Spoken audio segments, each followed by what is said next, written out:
जय हिंद। आप सभी का फिर से स्वागत है फोर ग्रेड वेस्टेज के एक नए एपिसोड में। और आज के एपिसोड में हम लोग देखने वाले हैं 1909 का मार्ले मिंटो सुधार। मतलब ये मेंस के लिए काफ़ी इंपॉर्टेंट है, प्री के लिए तो इम्पोर्टेंट है ही।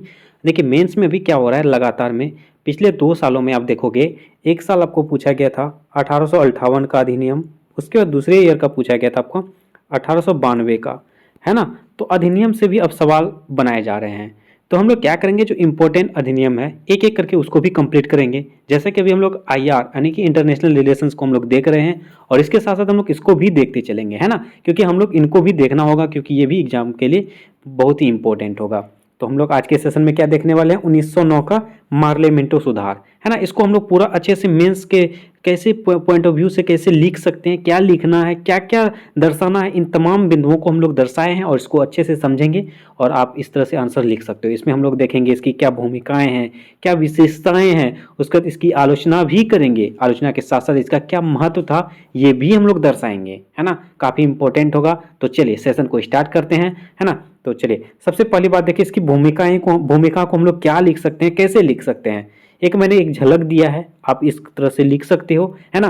तो कोशिश कीजिएगा आप अच्छे से भूमिका लिखने की कोशिश कीजिएगा। देखिए क्या कहा जाता है 1909 का मार्ले मिंटो सुधार, जिसे औपनिवेशिक रूप से जिसे औपचारिक रूप से भारतीय परिषद अधिनियम 1909 कहा जाता है ना। ये 1909 में जो है ना ये पारित हुआ था। तो उस इसीलिए मार्ले और मिंटो जो है ना ये वायसराय और सचिव हुआ करते थे, है ना। इसीलिए इनका नाम पे जो है ना इस अधिनियम का नाम रखा गया है। ये पारित किया गया था 1909 में, इतना तो आपको पता ही होगा, है ना। तो इसको हम लोग समझ रहे हैं। सबसे पहले हम लोग क्या लिखे हैं, जिसे औपचारिक रूप से भारतीय परिषद अधिनियम 1909 कहा जाता है और ब्रिटिश शासन के दौरान भारत में राजनीतिक सुधारों की एक करी थी। ये ब्रिटिश शासन के दौरान जो ना भारत में एक प्रकार का ये देखेंगे ना, तो राजनीतिक क्षेत्र में, राजनीतिक सुधार के क्षेत्र में एक बड़ी जो ना करी थी, मतलब कि एक करी के तौर पर हम लोग देखेंगे इसको, है ना, देखते थे। यह अधिनियम भारत में ब्रिटिश प्रशासन द्वारा पारित किया गया था। ये जो है ना अधिनियम किसके द्वारा पारित किया गया था, ब्रिटिश यानी कि अंग्रेजों के द्वारा भारत में इस अधिनियम को पारित किया गया था, तथा इसका उद्देश्य भारतीय जनता को सीमित राजनीतिक प्रतिनिधित्व देना था। मतलब ये कहने का तात्पर्य है कि 1909 का जो अधिनियम लागू किया गया था भारत में, मार्ले मिंटो सुधार अधिनियम, वो नाम मात्र का भारत के लिए सुधार नियम था। लेकिन ये जो ना क्या करना था, इसको ब्रिटिश के जो है ना, ब्रिटिश का उद्देश्य यही था कि भारतीय जनता को जो सीमित मात्रा में इसकी राजनीतिक का प्रतिनिधित्व करना था, है ना। इसलिए इस अधिनियम को ब्रिटिश सरकार के द्वारा भारत में लागू किया गया था। ये हम लोग लिख सकते हैं ऐसे। उसके बाद हम लोग इसकी विशेषताएं क्या क्या है इसको हम समझते हैं। विशेषताएं में जैसे पहला पॉइंट मैंने लिखा है विधान परिषदों का विस्तार। विधान परिषदों का विस्तार में देखेंगे हम लोग क्या कहा जाता है, विधान परिषद के क्षेत्र में जो जो पॉइंट हुआ था उनको हम लोग दर्शा रहे हैं, है ना। जैसे कहा जाता है केंद्र एवं प्रांत विधान परिषदों के आकार में वृद्धि की गई थी। मतलब ये जो 1909 का अधिनियम हुआ था ना, उस समय क्या हुआ था, केंद्र और प्रांत यानी कि दोनों क्षेत्रों में इसके जो विधान परिषद के क्षेत्र है ना, इसकी परिषद की क्षेत्रों की संख्या जो ना और आकार जो है ना, वो थोड़े से इसको बढ़ा दिया था, जिससे कि ये देखिए कोई भी अधिनियम लागू करेंगे, आपके लिए मैं ही कोई भी चीज करूंगा तो मेरे मन में कुछ और है, लेकिन कुछ तो दर्शाना होगा ना कि मैं आपके लिए कर रहा हूं, है कि नहीं है।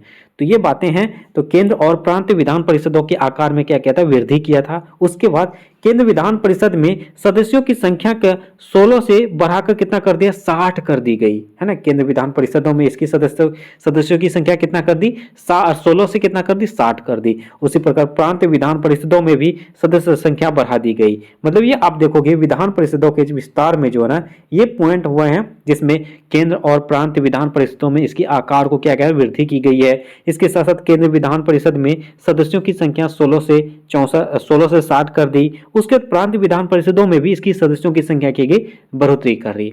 उसके बाद हम लोग अगला पॉइंट में लिखे हैं प्रारंभिक निर्वाचित प्रतिनिधित्व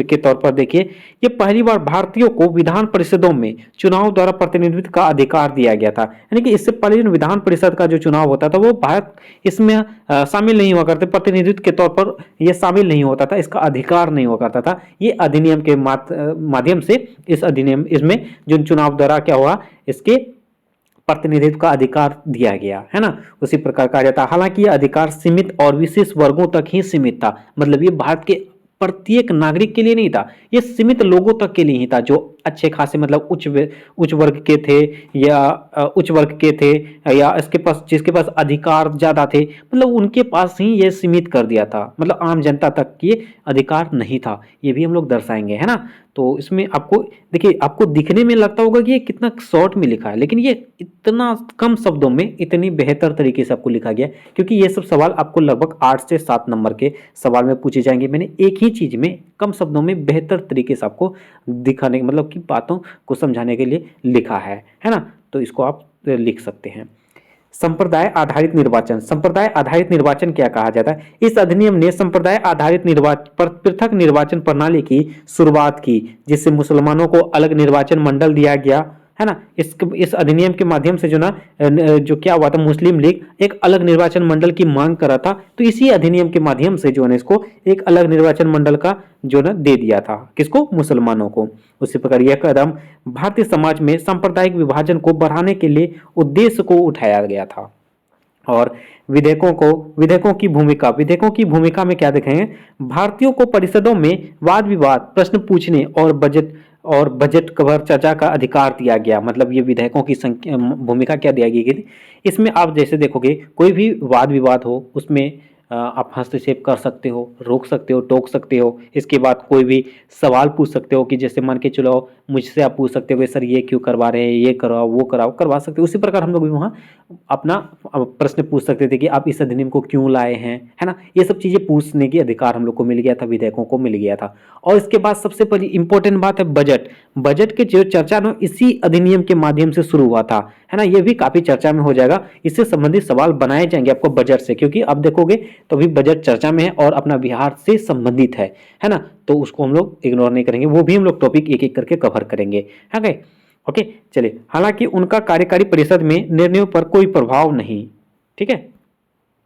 फिर अगला पॉइंट है आपको, अगला पॉइंट में दिए गए हैं भारतीयों की कार्यकारी परिषद में नियुक्ति। भारतीयों की कार्यकारी परिषद में नियुक्ति के बारे में क्या कहा जा रहा है? लॉर्ड मार्ले ने सत्येंद्र प्रसाद सिन्हा को कार्यकारी परिषद में भारत का पहला भारतीय सदस्य नियुक्त किया था। मतलब ये क्या हुआ था? इसी अधिनियम के तौर पर भारत के प्रथम, है ना, भारत के पहला जो कार्यकारी परिषद था उसमें ये सदस्य के तौर पर शामिल हुआ था। कौन? सत्येंद्र प्रसाद को शामिल किया था लॉर्ड मार्ले, है ना? लॉर्ड मार्ले जो थे वो सत्येंद्र प्रसाद सिन्हा को कार्यकारी तौर पर इसमें पहला भारतीय सदस्य को शामिल किया था। इस तरह से हम लोग विशेषताओं को देखें, भूमिका को देखें। अब हम लोग देखेंगे इसकी आलोचना भी करेंगे और इसका महत्व को भी जानेंगे। इसकी आलोचना, प्रभाव और आलोचना क्या क्या है इसको हम लोग समझते हैं।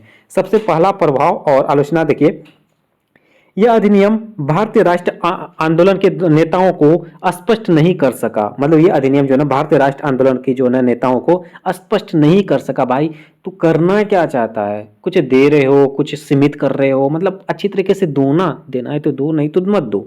इस तरह से ये समझ ही नहीं आया इसको, है ना? और कांग्रेस ने इस अधिनियम की आलोचना की और इसे फूट डालो और राज करो की नीति का हिस्सा बताया था।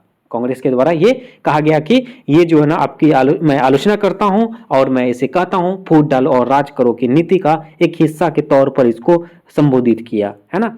और इसको कहा जाता है मुसलमानों का पृथक निर्वाचन मंडल देने से हिंदू मुस्लिम एकता कमजोर हो गई। मतलब देखिए, जैसे ही मुस्लिम हितों के लिए निर्वाचन आयोग दिया गया था, हिंदू मुस्लिम एकता बिखर गया ना। जैसे मान के चलो अभी बहुत सारे टीचर्स आ जाएंगे, है ना? आप किसके पास पढ़ोगे? या टीचर्स के पास स्टूडेंट कम होगा, जरूर है ना? वही बातें हैं यहाँ पे। दोनों पार्टी अलग हो गया अलग हो गया तो इसमें एकता कमजोर पड़ गई, है ना? उसी प्रकार इसका महत्व क्या है, महत्व के बारे में समझते हैं। महत्व है, मार्ले मिंटो सुधार भारत के राजनीतिक इतिहास में एक महत्वपूर्ण मील का पत्थर था, क्योंकि इसने भारतीयों के सीमित राजनीतिक भागीदारी का अवसर दिया था, ठीक है। और कहा जाता है यह सुधार भारतीय समाज में सांप्रदायिक राजनीति की नींव रखने वाला पहला बड़ा कदम था, है ना? ये राजनीतिक नींव रखने वाले जो 1919 का मार्ले मिंटो सुधार था, ये पहला बड़ा नेतृत्व जो न बड़ा कदम था। इस प्रकार ये महत्व भी देख सकते हैं हम लोग, है ना? तो इस प्रकार हम लोग देखे क्या, इस तरह से हम लोग इसकी जो भूमिका थी, उसकी विशेषताएं थी,